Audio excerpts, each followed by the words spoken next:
राहुल गांधी की बातें लोगों के दिलों पर असर कर रही हैं। इस बार नफरत गायब है, इस बार मोहब्बत की बात हो रही है। देखिए, प्रधानमंत्री जी जिस तरह की बात बोल रहे हैं वो मैं समझता हूँ कि प्रधानमंत्री जी के पद के अनुरूप नहीं है। वुड कार्विंग उद्योग जो रीढ़ था सहारनपुर की, जिसने पूरे विश्व में पहचान दिलाई थी, उस रीढ़ को भी तोड़ दिया गया।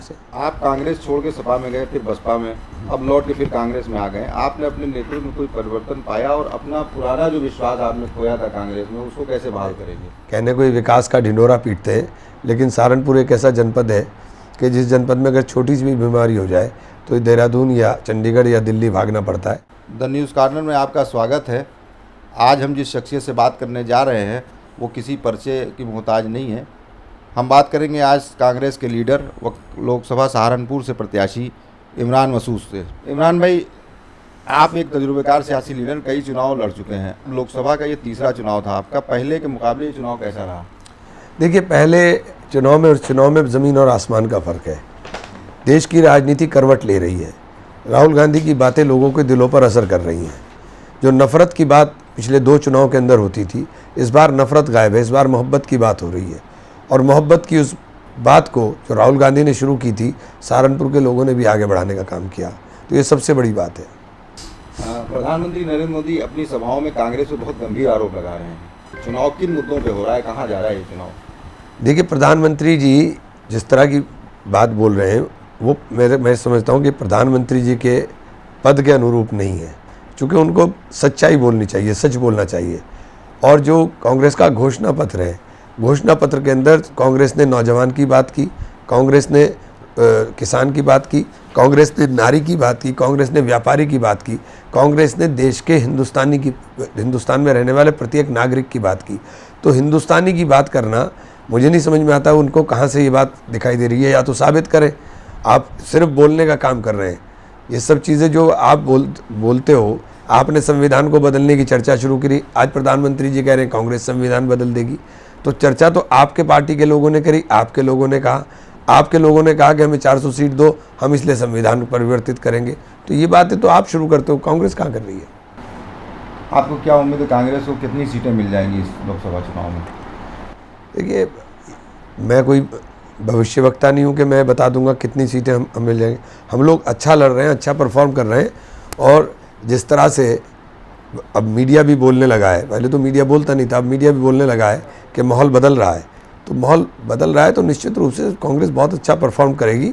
और ये जो 400 पार का नारा लगा रहे थे, 400 पार का नारा ऐसे ही हो जाएगा जैसे बाहर फेरी वाला नारा लगाता है, 400 रुपये की चीज़ ले लो, 400 की ले लो, और फिर वो 180 में 150 में बेच के चला जाता है। ऐसा ही होगा। इमरान भाई, आपकी सीट पर मतदान हो चुका है। पहला चुनाव आप लड़े, काफ़ी कम वोटों से हार गए। दूसरे चुनाव में आप तीसरे नंबर पर थे। इस चुनाव में आप वो कहाँ पाते हैं? देखिए, मेरा चुनाव बहुत आगे है क्योंकि मुझे सभी वर्गों का वोट मिला है। और जब सब वर्गों का वोट मिलता है तो चुनाव बहुत आगे होता है। तो मैं समझता हूँ कि मेरा चुनाव भाजपा की पकड़ से बहुत दूर है। इमरान भाई, आप जिस सीट से चुनाव लड़ रहे हैं वो 3 राज्यों से घिरी हुई है। उत्तर प्रदेश की पहली लोकसभा सीट वहाँ से शुरू होती है। आप वहाँ के कारोबार के लिए, ख़ास तौर से लकड़ी कारोबार, और दूसरा बासमती चावल, उसके लिए क्या करने जा रहे हैं? एक बात। दूसरी बात, उस सीट पर प्रधानमंत्री भी आए, मुख्यमंत्री भी आए, और आपने सिर्फ एक रोड शो करा करके चुनाव में इसको कैसे कैश कराया आपने? देखिए, सहारनपुर 3 प्रदेशों से घिरा हुआ एक ज़िला है और समृद्ध ज़िलों के अंदर काउंट होता है। लेकिन बदकिस्मती है कि इस बार पिछले 10 साल के अंदर वुड कार्विंग उद्योग जो रीढ़ था सहारनपुर की, जिसने पूरे विश्व में पहचान दिलाई थी, उस रीढ़ को भी तोड़ दिया गया। कारखाने बंद हो गए। हमने बहुत दिन से मांग की थी, और अगर हम लोग जीत कर गए और सरकार में बैठे तो 100% सहारनपुर के वुड कार्विंग उद्योग के लिए हम क्लस्टर की मांग बहुत दिन से कर रहे हैं। क्लस्टर इन्होंने शुरू भी किया, लेकिन उसके अंदर जो सुविधाएं मिलनी चाहिए वो मूलभूत सुविधाएं नहीं है। प्राइवेट सेक्टर के अंदर वो काम हो रहा है। बासमती चावल की हमारे यहाँ प्रोडक्शन होता था, लेकिन बदकिस्मती है कि उनको प्रोत्साहन न मिलने के कारण वहाँ की जितनी बासमती की मिल थी वो सब तरावड़ी शिफ्ट हो गई। हमारे किसान को अपना चावल उगा करके हरियाणा ले जाना पड़ता है। हमारे यहाँ पॉपुलर की खेती सबसे ज़्यादा होती है, जिससे प्लाईवुड इंडस्ट्री चलती है। ये भी बदकिस्मती सहारनपुर की है कि पैदावार हम करते हैं, कच्चा माल हम पैदा करते हैं, और कच्चे माल से पका हुआ माल तैयार यमुनानगर के अंदर होता है। यमुनानगर की इंडस्ट्री इसको चलाने का काम करती है। तो हमारा प्रयास ये है कि प्लाईवुड इंडस्ट्री के लिए, और चावल हमारे यहाँ का चूँकि बासमती राइस हमारे यहाँ जो देहरादून की बासमती है बोली जाती है, वो सबसे अच्छी पैदा होती है हमारी बेल्ट के अंदर, जो सरसावा ब्लॉक और फुआड़का ब्लॉक के अंदर आता है, उसी बेल्ट के अंदर वो दून बासमती जो होती है खुशबूदार, उसके अंदर उसको चूँकि वो सारा चावल एक्सपोर्ट होता है, उसको करने के लिए एक अच्छे मिल की ज़रूरत है जहाँ इसकी पैकिंग और अच्छा बने। तो मैं कोशिश करूँगा कि इस काम को प्रोत्साहन के लिए काम करें। हमारे यहाँ की 3 शुगर मिल बंद पड़ी हुई हैं, शुगर मिल्स को चालू किया जाए। गन्ने का क्षेत्र हमारे यहाँ लगातार घट रहा है, हम चाहेंगे कि गन्ने के क्षेत्र को बढ़ाया जाए, चूँकि इन्होंने तो बढ़ाया नहीं पैसा।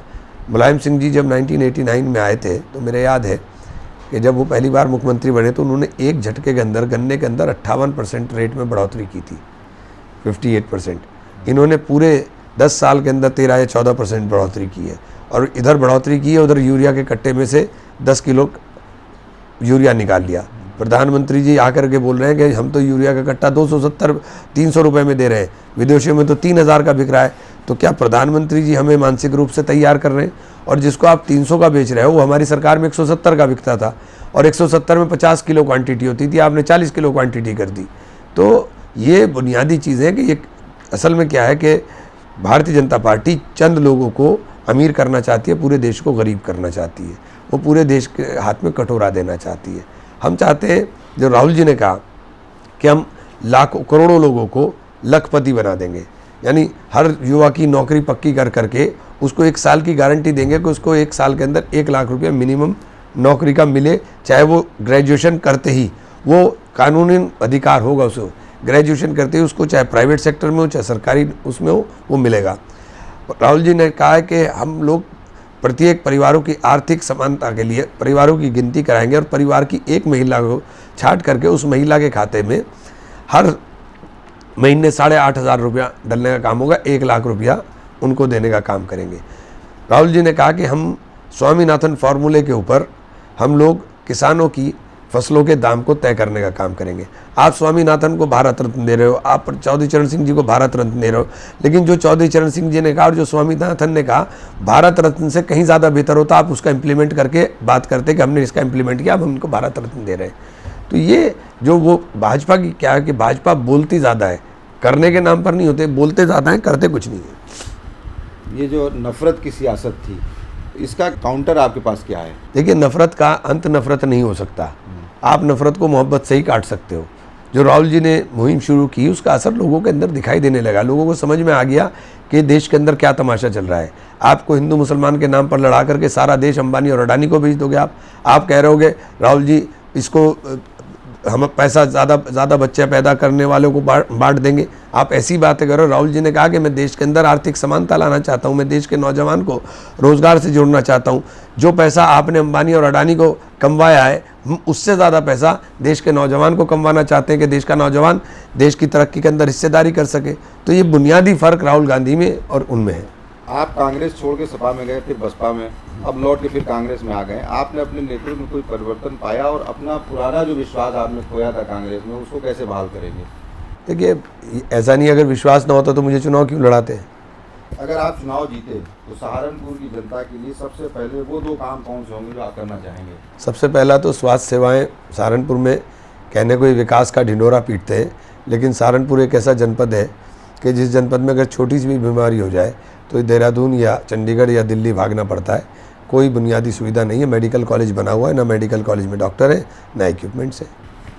इमरान याद न्यूज़ चैनल के दफ्तर में आए और हमारे साथ बातचीत की, इसके लिए आपका बहुत बहुत शुक्रिया।